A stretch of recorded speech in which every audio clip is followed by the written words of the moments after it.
11월 선거에서 한인 유권자들이 가장 중요하게 생각하는 문제는 경제와 노숙자 문제로 나타났습니다. 뉴폴드 비치시가 공공장소에서 노숙을 금지하는 조례안을 통과시키면서 노숙자들을 쉘터로 이동시키기 시작했습니다. 어제 오후 5번 프리웨이 보이라이치 지역에서 차량 간 총격 사건이 발생해 한 명이 사망하고 한 명이 부상했습니다. 경찰은 총격 용의자를 수사 중입니다. 저희 라디오 서울이 오는 11월 15일 한인타운 옥스퍼드와 삼가 YMCA에서 코로나 백신 접종, 그리고 독감 백신 접종, 한방 침술 무료 이벤트를 개최합니다. 올 초 팜데일 지역에서 발생한 체이스은행 주차장 현금 강탈 사건은 은행 경비원이 정보를 흘린 것으로 확인됐습니다. 캘리포니아주 라틴계 유권자들 사이에서 해리스 부통령에 대한 인기가 점점 떨어지고 있다고 LA타임즈가 보도했습니다. 대선이 20여일 앞으로 다가온 가운데 오바마 전 대통령이 최대 경합주인 펜실베니아를 시작으로 해리스 부통령을 위한 지원 유세에 돌입했습니다. 한편 해리스 부통령은 2차 토론 대신에 CNN 타운홀 행사를 통해 추가 방송 대담에 나섭니다. 한편 트럼프 전 대통령은 이 대담 제안을 거부했습니다. 트럼프 전 대통령은 미국과 멕시코, 캐나다 간 무역협정 관련해 취임과 동시에 멕시코와 캐나다의 6년차 재협상 조항을 발동하겠다고 말했습니다. 트럼프 전 대통령이 11월 대선 승부를 결정지을 7개 경합주에서 4승 2무 1패로 지지율 상승세를 타고 있다는 여론조사 결과가 나왔습니다. 노동부는 9월 생산자 물가 상승률이 전월 대비 0%로 보합에 머물렀다고 밝혔습니다. 투자자들이 연준의 금리 인하 추세에 맞서 높은 수익률을 추구하며 머니마켓 펀드 잔고가 또 한 번 사상 최대치를 기록했습니다. 플로리다주를 관통한 허리케인 밀턴의 영향으로 최소 10명이 사망한 것으로 파악됐습니다. 여전히 정전 등의 피해는 이어지고 있습니다. 관광지로 운영되고 있는 콜로라도주의 한 금광에서 승강기 오작동으로 인해 한 명이 사망했습니다. 또한 약 6시간 동안 지하에 갇혀있던 12명이 구조되기도 했습니다. 전기차 업체 테슬라가 운전대와 페달 없이 완전 자율주행 기술로 운행되는 로보택시 시제품을 공개했습니다. 평가는 엇갈립니다. 아시아태평양 각국 지도자들이 모인 동아시아 정상회의에서 미국이 일본, 필리핀 등 동맹국과 합세해 남중국해 대만 문제 등과 관련해서 중국을 압박했습니다. LA 다저스와 샌디에고 파드레스 간의 디비전 시리즈 5차전이 오늘 오후 5시 다저스 구장에서 열립니다. 다저스는 야마모토가, 샌디에고는 다르비슈가 각각 선발로 나섭니다. 뉴욕 양키스는 아메리칸 리그 챔피언십 시리즈에 먼저 선착했습니다. 클리블랜드와 디트로이트가 이제 남은 한 장의 티켓을 두고 내일 격돌합니다. 오늘 뉴욕 증시는 혼조세로 출발하고 있습니다. 원달러 환율은 1349.5원으로 마감했습니다. 남가주 오늘 구름과 햇살이 교차하겠고 LA 한인타운 낮 최고 기온 83도 예상됩니다. 이 시간 주요 뉴스는 하늘 위 호텔, 세계 최대 항공기 아시아나항공 A380에서 차별화된 서비스를 만나보세요. 고국까지 편안하고 안전하게 모시는 아시아나항공 제공입니다.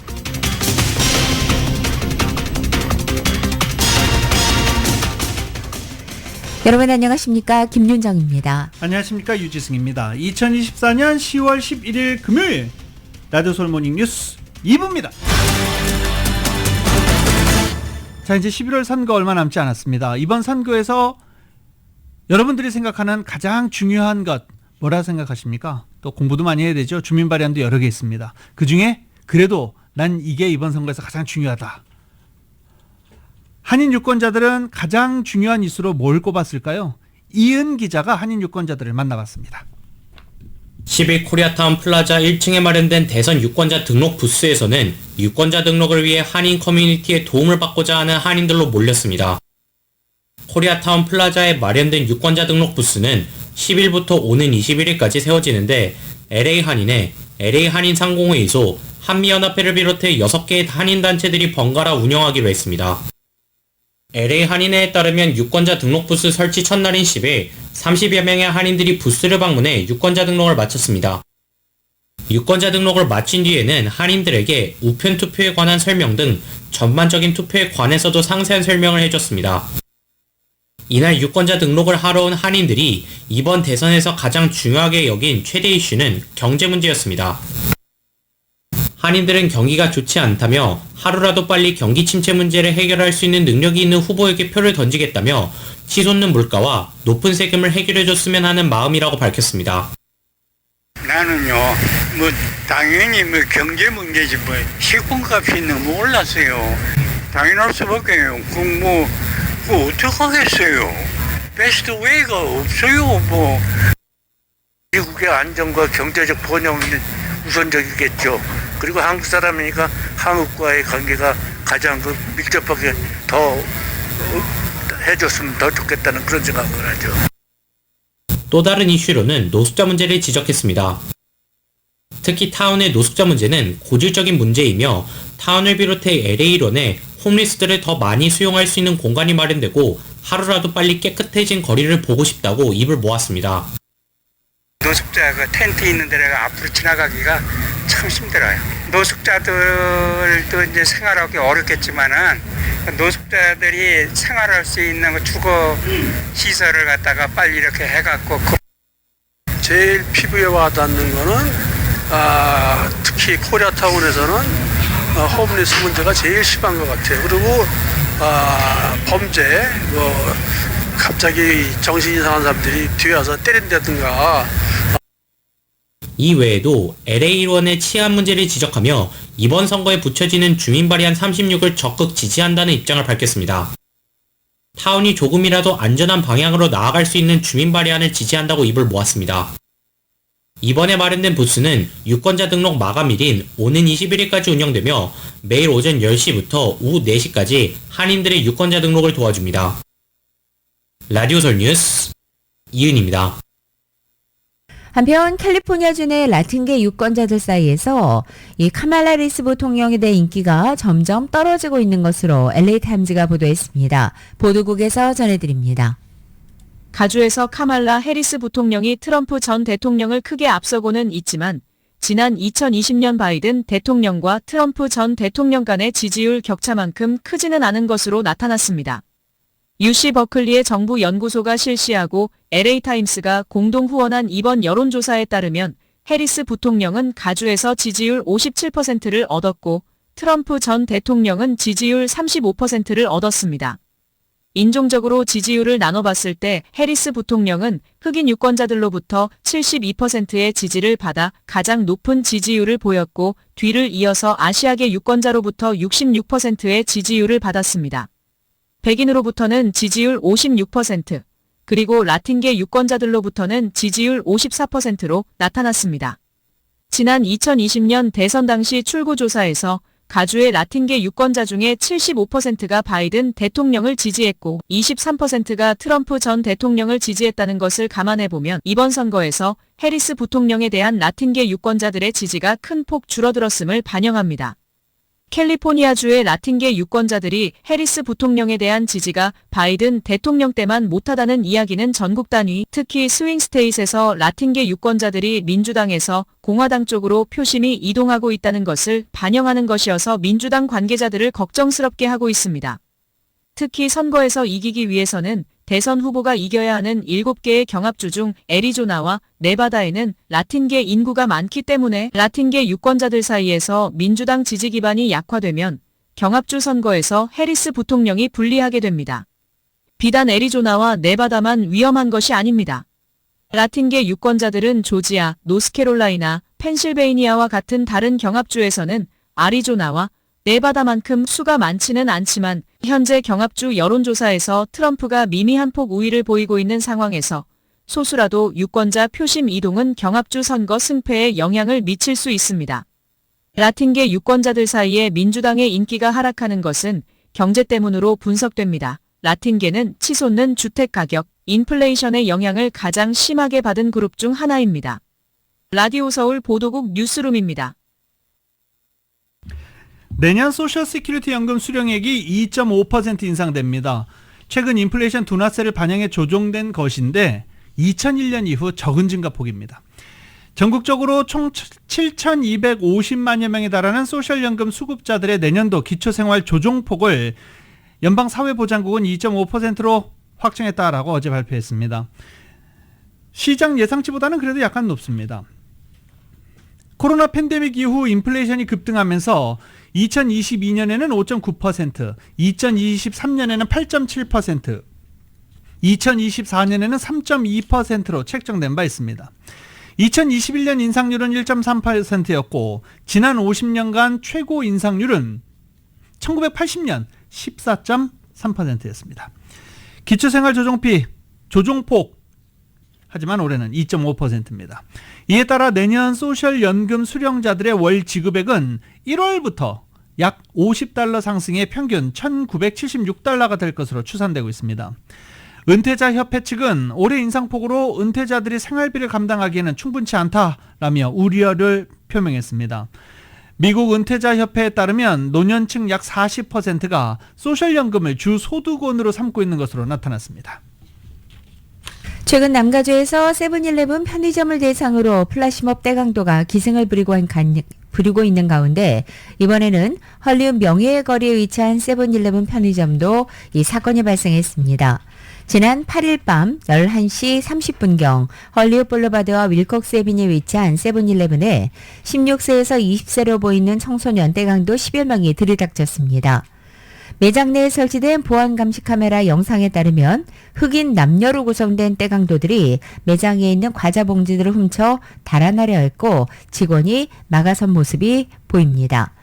그러나 이 무리 중에 2-3명의 남성 용의자가 직원을 폭행하기 시작했고 주변에 있던 여성 용의자들은 매장에 진열되어 있는 물건들을 던지며 동조하기도 했습니다. 경찰이 현장에 출동했지만 경찰이 도착하기 전 용의자들은 모두 현장에서 도주했습니다. 올 초 팜데일 지역의 체이스은행 주차장에서 현금 20만 달러를 찾아가고 나오던 고객에게 무장강도 피해를 당했습니다. 분명히 잘 숨겨서 나왔을 때 어떻게 알았을까요? 네, 알게 된 이유가 있습니다. 타운의 로컬 소식 보도국에서 전해드립니다. 올 초 팜데일 지역의 체이스은행 주차장에서 발생한 현금 20만 달러 무장강도 사건은 은행 경비원이 강도범들에게 정보를 흘렸기 때문으로 드러났습니다. LA 타임스의 보도에 따르면 연방 주류 담배 화기 폭발물 단속국은 이번 강도 사건은 24세의 팜데일 출신 은행 경비원인 티자나 그레이스가 한 커플이 20만 달러의 현금을 찾으러 은행에 온다는 사실을 알게 되면서 시작됐다고 밝혔습니다. 경비원은 이 정보를 랭캐스터 주민인 21세의 제리 포파 윈블리 주니어와 24세의 로만 시에테 이사야 스미스에게 전달했고 이 둘은 지난 2월 반자동 권총을 사용해 체이스 뱅크 주차장에서 현금을 인출해 나오는 피해자를 상대로 20만 달러를 강탈했습니다. 강도범과 경비원 3사람은 모두 상업방해 공모, 강도를 통한 상업방해, 폭력범죄 중 총기 사용 또는 지원 혐의로 기소됐습니다. 애너하임 시의회가 노숙자들을 거리에서 퇴출시키기 위한 조례를 통과시켰습니다. 지난 8일 열린 회의에서 애나하임 시의회는 만장일치로 공공장소에서 잠을 자거나 소지품을 보관하는 것을 금지하는 법안을 통과시켰습니다.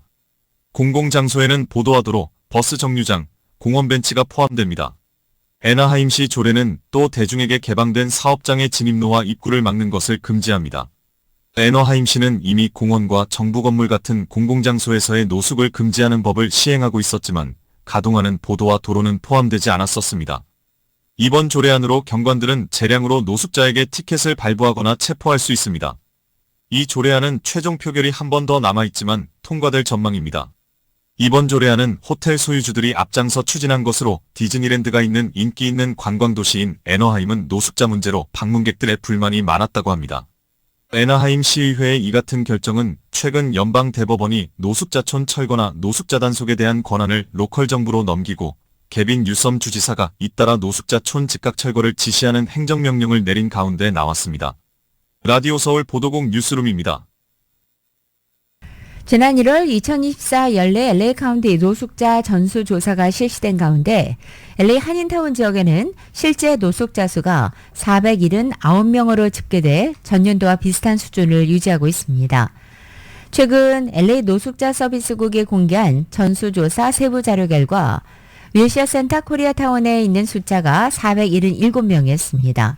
노숙자 쉘터에 들어가 있는 경우는 76명, 쉘터에 들어가 있지 않은 경우는 텐트가 107명, 밴 차량이 37명, 박스로 만든 가건물에서 35명, RV 차량 노숙이 23명, 일반 차량 노숙은 27명으로 조사됐습니다. 여기에 이 같은 거주 공간조차 없이 말 그대로 거리에 방치된 노숙자는 174명으로 집계됐습니다. 라디오 서울 모닝뉴스 함께하고 계십니다.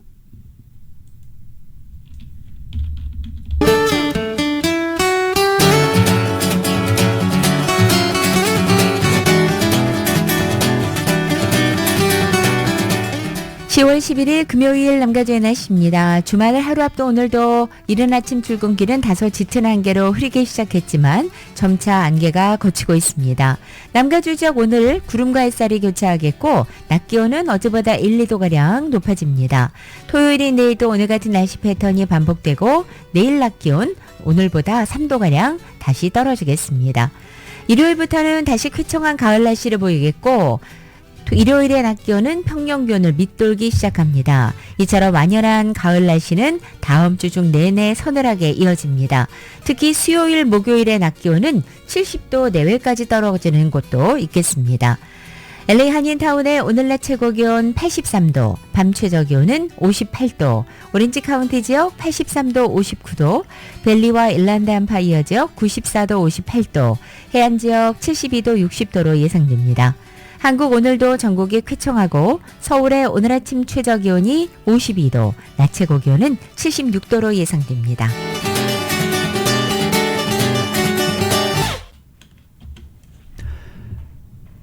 어제 한강 작가의 노벨 문학상 수상 소식 많은 분들이 기뻐하셨습니다. 네. 노벨 문학상 수상 소식은 미주 한인 문학계와 서점가에도 놀라움과 기쁨을 안겨주기도 했습니다. 한인 문인들은 한국 문학에 쾌거라고 환호했고 한인 서점마다 한강의 책을 구매하려는 한인들의 발걸음도 이어졌습니다. 미주 한인 문학협회 오연회 회장은 K문화에서 그동안 영화나 대중음악은 익히 알려졌는데 조금 아쉬웠던 부분이 문학이라며 한국 문학이 세계에 알려지고 인정받았다는 것은 문학이 침체된 지금 큰 힘이 될 것 같다라고 밝혔습니다. 정찬열 시인은 한국 문학은 세계 문학에서 주변부 문학이었는데 이를 극복하고 세계 문학의 중심에 진입한 사건이다 라고 이번 노벨 문학상 수상을 사건으로 평가했습니다. 초등학교 교사인 캐롤라인 오 씨는 인터내셔널 부커상을 수상했던 채식주의자를 읽는 내내 섭식의 규범에 복종하길 거부함으로써 여자 주인공이 겪게 되는 폭력적 결과에 가슴 아팠던 기억이 난다며 제주 4.3 사건을 다룬 작별하지 않는다 등 작가가 쓴 다른 소설도 읽고 싶다라고 말했습니다. 한강의 노벨 문학상 수상 소식이 전해진 직후 남가주 한인 서점마다 한강 작가가 쓴 책들이 순식간에 동이 났습니다. 한인타운의 반디북스는 이른 아침부터 한강이 쓴 책을 사려고 2, 3분 간격으로 방문과 전화 문의가 이어지고 있다며 매대에 자리한 몇몇 져서 오전에 이미 바닥을 보였고 지금은 재고가 한 권도 없어서 아쉽게 손님들이 발길을 돌리고 있는 중이다라고 열기를 전했습니다. 한강의 책을 찾던 50대 한 한인은 한강의 책을 종류별로 한 권씩 주문했다라고 밝히고 그동안 한국 문학이 외국에 비해 뒤처졌다는 생각을 하기도 했는데 한국 작가가 노벨상을 받았다는 사실에 가슴이 울컥했다라고 전하기도 했습니다. 가든그로브의 알라딘 서점은 지금 한국에서도 온오프라인 서점에서 한강 작가의 작품이 거의 매진된 것으로 알고 있다며 평상시 주문 후 일주일 정도인 배송 기간이 최소 2주 이상 걸릴 것으로 예상했습니다. 또 요즘은 유튜브 등 소셜미디어에 밀려서 책에 대한 인기가 예전 같지 않았는데 이번 노벨상 수상으로 한인 서점가가 모처럼 활기를 띨 것 같다라고 기대했습니다. 한국의 출판사 민음사 유튜브에는 수천 명의 누리꾼이 모여 노벨 문학상 발표 소식을 지켜보기도 했습니다.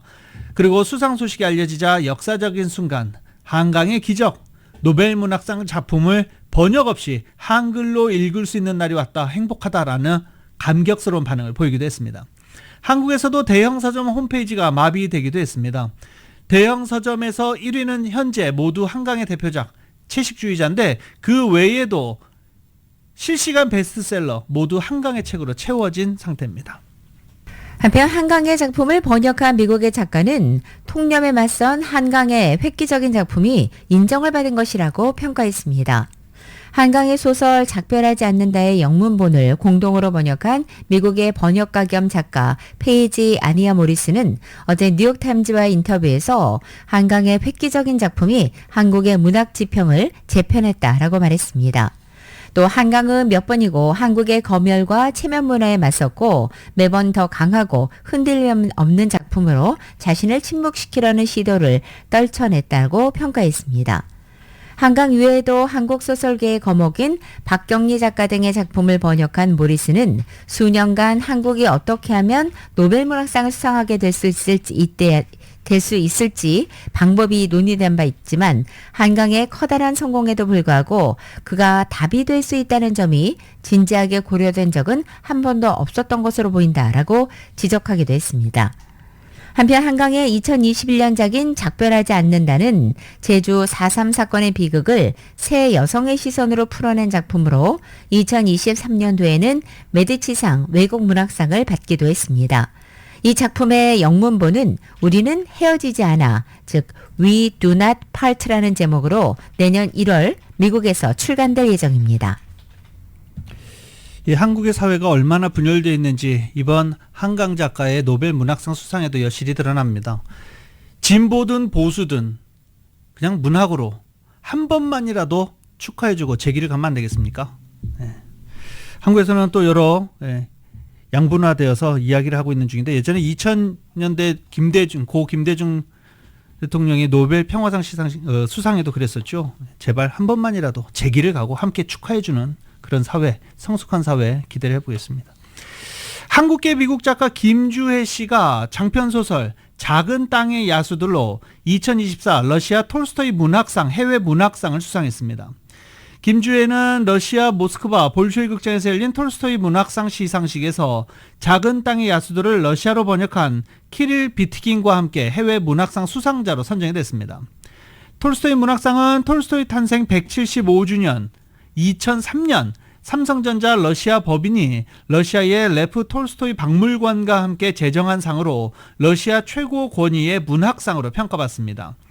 김주혜 작가는 해외 문학 부문 최종 후보 10개 작품 중에서 노벨 문학상 수상 작가인 올가 토카르추크 등을 제치고 영예를 안았습니다. 어제 한강의 노벨 문학상 수상으로 해외에서 한국 문학의 저변을 넓혔다는 평가가 나오는 가운데 일제강점기 한반도를 배경으로 쓴 한국계 작가의 소설이 토스토옙스키의 나라 러시아에서 인정받은 것입니다. 김주혜 작가의 데뷔작인 작은 땅의 야수들은 일제 식민지 시절 한반도라는 작은 땅에서 투쟁했던 평범한 사람들의 파란만장한 인생을 풀어낸 장편 소설로 한국에서는 2023년 다산북스를 통해 출간됐습니다. 혹시 또 오늘도 이 책 찾으시는 분들 계시겠죠? 책 제목은 작은 땅의 야수들, 작가는 김주혜입니다.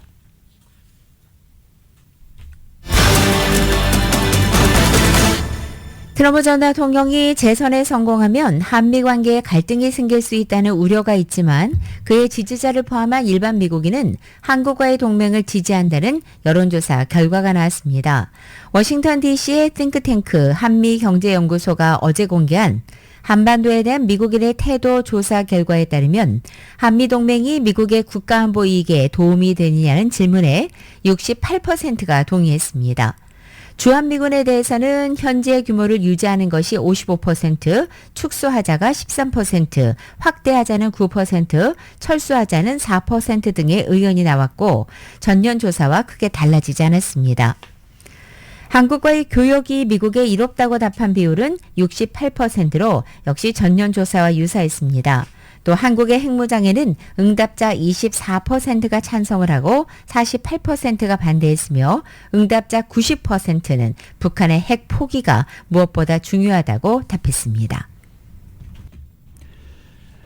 LA 총영사관이 한국 청년들의 해외 창업과 취업 지원을 위한 법률 설명회를 개최합니다. LA 총영사관은 오는 16일입니다. 오는 16일 다음 주 수요일이죠. 308 웨스트우드 플라자에 위치한 UCLA 캠퍼스 브루인 리셉션 룸에서 법률 설명회를 진행할 예정입니다. 참석 대상은 미국 교환 방문 비자 J1, 한미 대학생 연수 웨스트 인턴 참가자, 대학교 유학생, 청년 사업가 등등입니다.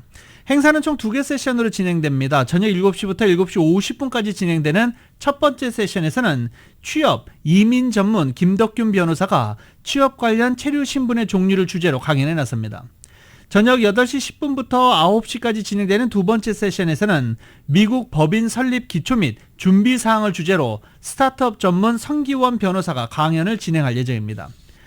LA 총영사관은 한국 청년의 해외 창업, 취업 지원을 위해 매년 무료 법률 자문 서비스 제공을 포함해 월간 법률 뉴스레터 발간, 창업 취업 세미나, 미국 진출 한국 기업에서의 인턴십 등을 진행하고 있는 중입니다.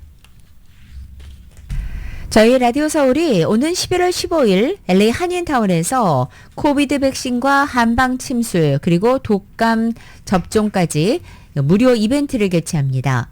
이은 기자가 전해드립니다. 저희 라디오 서울이 오는 11월 15일 LA 한인타운에서 코비드 백신과 한방 침술 무료 접종 이벤트를 개최합니다. 겨울철을 앞두고 코로나 바이러스 예방접종을 받을 수 있고 동국대학과 미주 한의사협회가 제공하는 한방 침술도 무료로 받을 수 있는 기회로 이벤트에는 누구나 참가할 수 있습니다.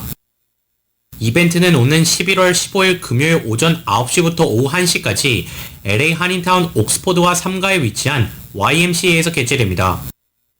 이날 100명의 안에 코로나 바이러스 예방 백신 접종과 함께 동국대와 미주 한의사협회가 준비한 한방 침술을 동시에 받을 수 있습니다. 독감 주사는 50명의 안에 옵션으로 제공됩니다.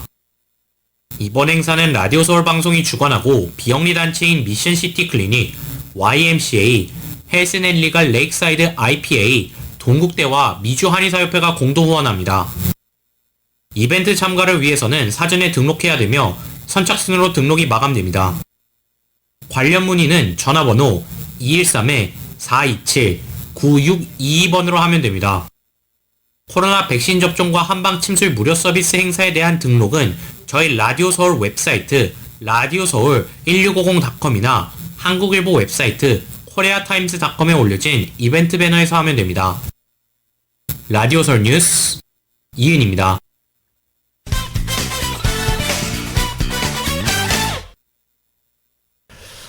트럼프 전 대통령이 11월 대선 승부를 결정지을 7개 경합주에서 지지율 상승세를 타고 있다는 여론조사 결과가 나왔습니다.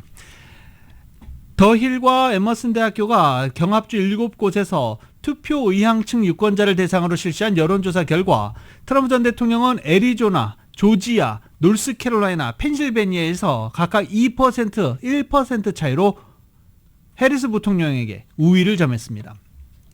미시건과 위스콘신에는 49% 동률이었고 네바다에서만 해리스 부통령이 48대 47%로 트럼프 전 대통령에게 앞서는 것으로 나타났습니다. 트럼프 전 대통령이 4승 2무 1패로 앞서고 있지만 두 후보 지지율 격차가 모두 오차 범위 내여서 여전히 승부의 향방을 예상하기 어려운 초박빙 접전이 펼쳐지고 있다는 분석입니다. 다만 같은 조사기관의 과거 여론조사를 살펴보면 대선일에 가까울수록 트럼프 전 대통령이 상승세를 타고 있는 것으로 나타났습니다. 11월 대선이 20여일 앞으로 다가온 가운데 민주당 내에서 대중적 영향력이 가장 큰 인물인 버락 오바마 전 대통령이 어제 최대 경합주 펜실베니아를 시작으로 카말라 해리스 부통령을 위한 지원 유세에 돌입했습니다. 방금 들으신 것처럼 특히 최근 여론조사 결과 공화당 대선 후보 트럼프 전 대통령이 이번 대선 승패를 좌우할 경합주에서 다시 상승세를 보이며 해리스 부통령이 초조해진 상황에서 대중연설의 강점을 갖고 있는 오바마 전 대통령이 구원 등판에 나선 것으로 해석됩니다. 19명의 선거인단이 걸려있는 펜실베니아주는 7대 경합주 가운데서도 최대 승부처로 꼽힙니다. 테슬라 CEO 일론 머스크가 공화당 대선 후보 트럼프 전 대통령을 위한 본격적인 지원 유세에 나선 가운데 민주당에는 오바마 전 대통령에 이어서 빌 클린턴 전 대통령도 경합주에서 쌍끌이로 표박狩이에 나서는 등 후보 대리인들 간의 득표 경쟁도 치열해지고 있습니다. 오바마 전 대통령은 어제 펜실베니아 피츠버거에서 유세를 진행했고 이 오바마 전 대통령에 이어 빌 클린턴 전 대통령도 농촌 지역을 중심으로 경합주를 돌며 지원 유세에 나서게 됩니다. 13일부터 24일까지 조지아에서 유세한 뒤 노스캐롤라이나로 이동할 계획으로 CNN은 보도하고 있습니다. 해리스 부통령이 2차 토론 대신 추가 방송 대담에 나섭니다. 해리스 부통령은 오는 23일 CNN 타운홀 행사를 가질 예정이라고 폴리티코가 보도했습니다. 대선을 불과 2주도 남겨놓지 않은 시점입니다. 트럼프 전 대통령은 동일한 제안을 거부한 것으로 전해졌습니다. 해리스 캠프 선대위원장 젠 오말리 딜러는 트럼프와 달리 해리스 부통령은 자신의 정견을 미국인들과 나눌 수 있는 기회를 환영한다며 트럼프의 토론 거부는 미국인에 대한 의무 불이행이라고 규탄했습니다. CNN은 최종적으로 해리스 부통령 타운홀 행사가 잡힌 23일 양 후보의 2차 TV 토론을 제안해 왔었습니다. 해리스 부통령은 이에 긍정적인 반응을 보이며 추가 토론을 압박했지만 트럼프 전 대통령은 이미 투표가 시작됐다는 이유를 들어서 추가 토론을 거부했고 결국 해리스의 이 타운홀 행사로 변경됐습니다. 미국 대선이 임박한 가운데 공화당 대선 후보 트럼프 전 대통령이 패배할 경우 결과에 승복할 것이라고 보는 미국인은 4명 중에 1명에 불과하다는 여론조사 결과가 나왔습니다. 어제 퓨 리서치 센터가 지난달 30일부터 지난 6일까지 미국의 성인 5,110명을 대상으로 조사한 결과 민주당 후보 카말라 해리스 부통령이 승리할 경우 트럼프 전 대통령이 승복할 것으로 보느냐는 질문에 응답자 24%만이 그렇다고 답변한 것입니다. 반면 트럼프 전 대통령이 당선될 경우 해리스 부통령이 받아들일 것이라는 항목에는 전체 응답자 72%가 그렇다고 답변했습니다. 이번 조사에서 해리스 부통령은 48%의 지지율을 기록해서 트럼프 전 대통령 47%의 소폭 앞섰습니다. 퓨 리서치는 이것은 지난달 조사에서 큰 변동이 없는 수치라면서 이번 11월 5일 대선은 초박빙으로 흐를 가능성이 크다고 예측하고 있습니다. 트럼프 전 대통령은 미국과 멕시코, 캐나다 간 무역 협정인 USMCA와 관련해 취임과 동시에 멕시코와 캐나다의 6년차 재협상 조항을 발동하겠다고 통보할 것이다 라고 말했습니다. 미시간주 디트로이트의 이코노미 클럽에서 진행한 연설을 통해 중국의 자동차 업체들이 멕시코에 공장을 건설하는 것을 언급하면서 이같이 밝혔습니다. 또 중국 자동차 업체들이 미국의 차량을 모두 판매하려고 생각하고 있으며 이것은 미시간주를 완전히 파괴할 것이다 라고 말했습니다. 그러면서 트럼프 전 대통령은 하지만 그런 일은 일어나지 않을 것이다 라고 말하고 내가 100%, 200%, 1000% 필요한 관세를 얼마든지 부과할 것이기 때문이다 라고 밝혔습니다. 남동부 지역의 플로리다주를 관통한 허리케인 밀턴의 영향으로 최소 10명이 사망한 것으로 파악됐다고 미국 정부가 어제 밝혔습니다. 조 바이든 대통령은 대국민 입장 발표를 통해서 공식 확인된 사망자가 4명이라고 밝혔지만 알레한드로 마요르카스 국토안보부 장관은 같은 날 백악관 언론 브리핑을 통해 밀턴의 영향으로 최소 10명이 숨진 것으로 보고받았고 토네이도에 의한 것으로 보인다라고 밝혔습니다. 특히 플로리다 동부 해안의 세인트루시 카운티에서만 5명이 사망한 것으로 파악됐다고 AP통신은 전했습니다. 이 플로리다 동부 해안의 세인트루시 카운티에서는 토네이도가 은퇴자들이 주로 거주하고 있는 이동식 주택단지를 때리면서 100여 채가 파손됐고 사망자가 나온 것으로 확인되고 있습니다. 이 팝스타 테일러 스위프트가 허리케인 피해 지역 구호 활동에 $500만 기부했습니다. 구호단체 피딩 아메리카는 발표한 성명에서 허리케인 헐링과 밀턴 피해 구호를 위해 $500만 쾌척한 테일러 스위프트에게 대단히 감사하다며 이 기부금은 피해 지역을 재건하고 주민들에게 필수 식량과 깨끗한 물, 생필품을 제공하는 데 쓰일 것이다 라고 밝혔습니다. 그러면서 여러분도 가능하면 기부에 동참해달라고 독려했습니다. 스위프트의 친구 블레이크 라이블리, 데드폴로 유명한 라이언 레이놀즈 부부도 같은 단체에 $100만 기부했습니다.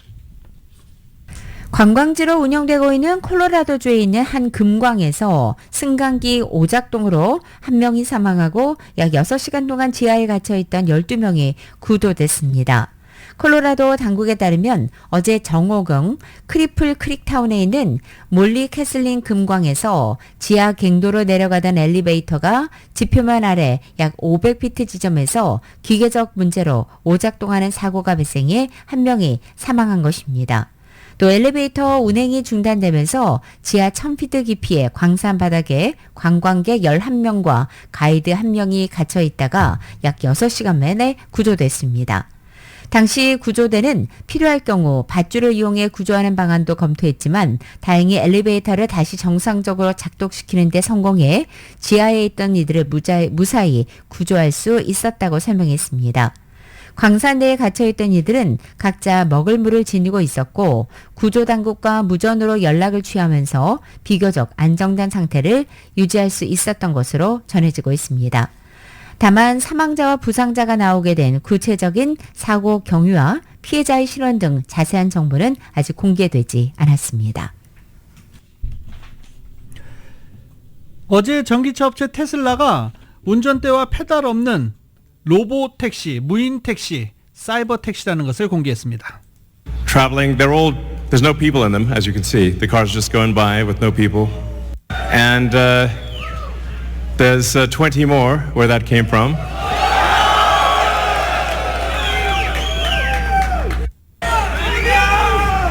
Welcome to the We Robot Party. So we have quite a show for you tonight. I think you're gonna like it.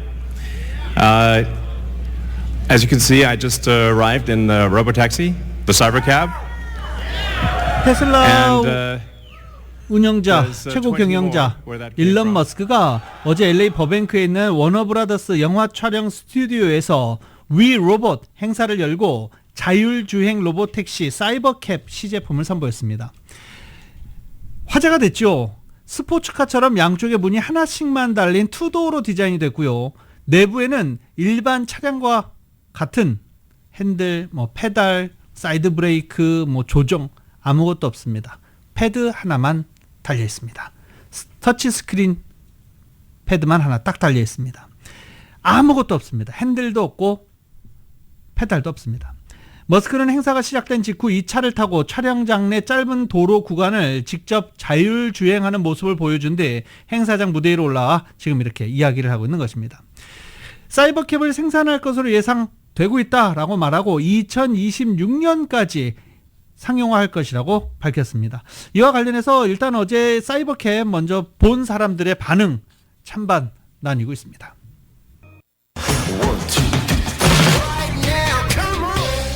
라디오솔 모닝뉴스 스포츠 소식입니다. 스포츠 소식은 전문가가 추천하는 이민법과 가정법 전문 제인정 종합법률사무소 제공입니다.